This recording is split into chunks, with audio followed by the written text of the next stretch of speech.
It's a win situation for the United States and for our European partners who will provide us with necessary military assistance, and in exchange they will get newer weapons from the United States. So it gives us hope that it's a huge step towards bringing closer peace to Ukraine. Donald Trump says the US will send Ukraine billions of dollars worth of weapons. He said that would include Patriot air defense missiles, which can protect Ukrainian cities from Russian attacks. The bill will be settled by European NATO members. This was the president speaking alongside the head of NATO, Mark Rutte. We are going to be sending them weapons, and they're going to be paying for them. The United States, will not be having any payment made. We are not buying it, but we will manufacture it, and they're going to be paying for it. So in a nutshell, we're going to make top-of-the-line weapons, and they'll be sent to NATO. NATO may choose to have certain of them sent to other countries where we can get a little additional speed, where the country will release something and it'll be mostly in the form of a replacement. That was Trump. Yesterday, the president later explained that a conversation with his wife, the First Lady Melania, had made him reconsider the way Vladimir Putin was avoiding making peace. But we thought we had a deal numerous times. I'd get home, I'd say, First Lady, I had the most wonderful talk with Vladimir. I think we're finished. And then I'll turn on the television, or she'll say to me one time, wow, that's strange because they just bombed a nursing home. I said, what? So we don't like that. Is that funny? No, it's funny. It's really... kind of the conversation is maybe funny-ish, but once you say bombing a nursing home, the punchline rather dies. I think he's probably sending himself up in the sense that he thought he had a deal, but obviously it's not funny at all, and it's really quite strange hearing that clip out of context to understand why people in the room would laugh. Yeah. And does he call her First Lady? I thought that was interesting. First Lady, I've had a difficult time speaking. But I mean, it does point out something that many people have said, that Putin is playing him on and everyone else could see it but him, and he's sort of half admitting that. Yeah, it's not just weapons. The president said if Russia doesn't do a deal with Ukraine in the next 50 days, America will put 100% tariffs on countries that trade with Russia. That would particularly hit Chinese and Indian goods coming to the US. China and India have increased their purchases of Russian energy since the war started. Well, Oleksandr Merezhko is chair of Ukraine's Foreign Affairs Committee and a member of President Zelensky's party. He joins us now. Good morning. Good morning. What's your reaction to Donald Trump's statement yesterday, both on the weapons and also on the future commitment to these new financial implications? Well, honestly, to me, it came somewhat unexpected. But of course, it's definitely great news for Ukraine, for Ukrainian people. And from my perspective, I would call it win-win-win situation for Ukrainian people, because we will get better protection of our civilian population, in particular because we are hopeful that we will receive 17 Patriot systems. It's a win situation for Trump personally, because he's making a good deal. It's a win situation for the United States and for our European partners who will provide us with necessary military assistance, and in exchange they will get newer weapons from the United States. So it gives us hope that it's a huge step towards bringing closer peace to Ukraine. So these weapons, just to be clear with people, what will these weapons help Ukraine do? Will this be about advancing into Russian territory, or will it be about defending Ukrainian cities, which have seen huge onslaughts of late from Russian drone attacks?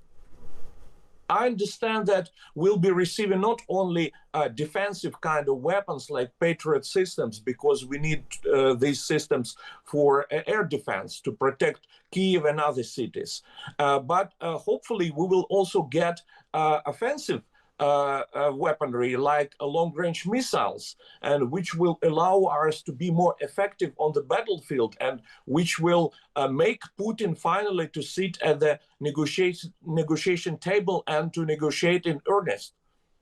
And in terms of Donald Trump's attitude to Ukraine, I mean, that has shifted over time. Do you trust what you're now hearing from the American president? Do you believe that he now fully understands the position Ukraine is in? Well, seems like First Lady definitely understands situation much better, and I'm hopeful that she will become a sort of a voice of conscience in the entourage of President Trump. but of course taking into consideration the previous history, which was somewhat inconsistent, to put mildly, it makes us optimistic, but at the same time cautiously optimistic. So we should judge President Trump mostly not on the basis of his words and promises, but on the basis of his deeds, his actions. But I remain hopeful about that. And just finally, on President Putin, I mean, obviously, you will have heard that clip there of Donald Trump saying, I speak to President Putin on the phone, I have a good conversation with him, and then, he knocks down a building, and I think, what are you doing?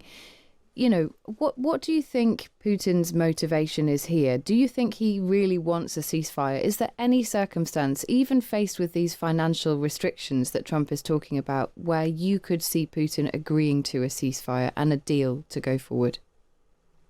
A true ceasefire which would guarantee Ukraine's existence is not in the interests of Putin.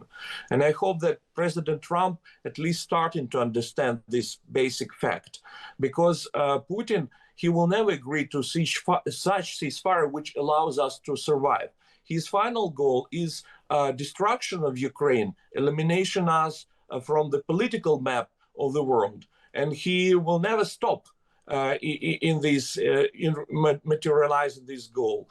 That's why the only way to deal with him is from the position of strength by imposing sanctions on Russia and imposing secondary sanctions on other states which allow Russia, which provide lifeline for Russia, which feed Russian war machine by buying Russian gas and oil. Oleksandr, many thanks for joining us on the programme this morning. It's been great to speak to you. Thank you. Thank you. That's Oleksandr Merezhko there, the chair of Ukraine's Foreign Affairs Committee, talking about essentially being optimistic but cautious because of where Donald Trump has been in the past and his changing attitude towards Ukraine. He has done an interview this morning, Donald Trump, another interview with the BBC, interestingly. And in that, he talks about the fact that he trusts almost no one. He's asked about what happens next in terms of the President Putin, whether he trusts President Putin and whether he can trust the Russian leader ever. And he said, I trust almost no one. And he goes on to talk about pushing for a ceasefire deal and that he believes that he can achieve that. And it's whether we actually, I'm going to speak to some Russia experts, because the real key question here is the pressure on Putin? Because surely Oleksandr must be right that Putin does not want to walk away from this war. He's invested too much into it. He can't afford to lose this. He can't afford to let Ukraine retain all the sovereignty it seeks. So the pressure would have to be quite something to compel him. And the question is, he's given another 50-day, classic Trump 50-day deadline again, which is a classic Trump maneuver. The Russian stock market actually rose yesterday when this was announced because they were expecting something more punitive rather than less punitive. So we've got to be very careful because it sounds great, this. And Helen makes an excellent point on text that Trump has persuaded Europe to up their defence budgets, then benevolently agrees to sell a huge amount of arms to NATO to send to Ukraine, a great deal for the US. And that seems like an excellent point that, America always wins economically out of this. But how much is Donald Trump's language and his stance publicly on Putin worth to NATO? Is that what NATO is buying? NATO is technically buying weapons, but is what NATO is buying, is Trump on our side, Trump on NATO's side, on the side of Ukraine, publicly on the world stage, which many people would say is invaluable. I mean, you heard from Oleksandr Merezhko there, essentially saying the only way to negotiate with Putin is from a position of strength and basically power. And that is what that's what Donald Trump represents in this situation. What he says he represents. Now, whether he actually, the great lesson of tariffs has also been he talks a good game and then it shifts. One of these set of tariffs he's talking about is you would impose tariffs against India and China for buying Russian oil. Now, that's a massive thing that it could happen. If India stops buying Russian oil, that would have a huge effect on the economy. But does Trump mean it? Is it going to be something that happens in 50 days?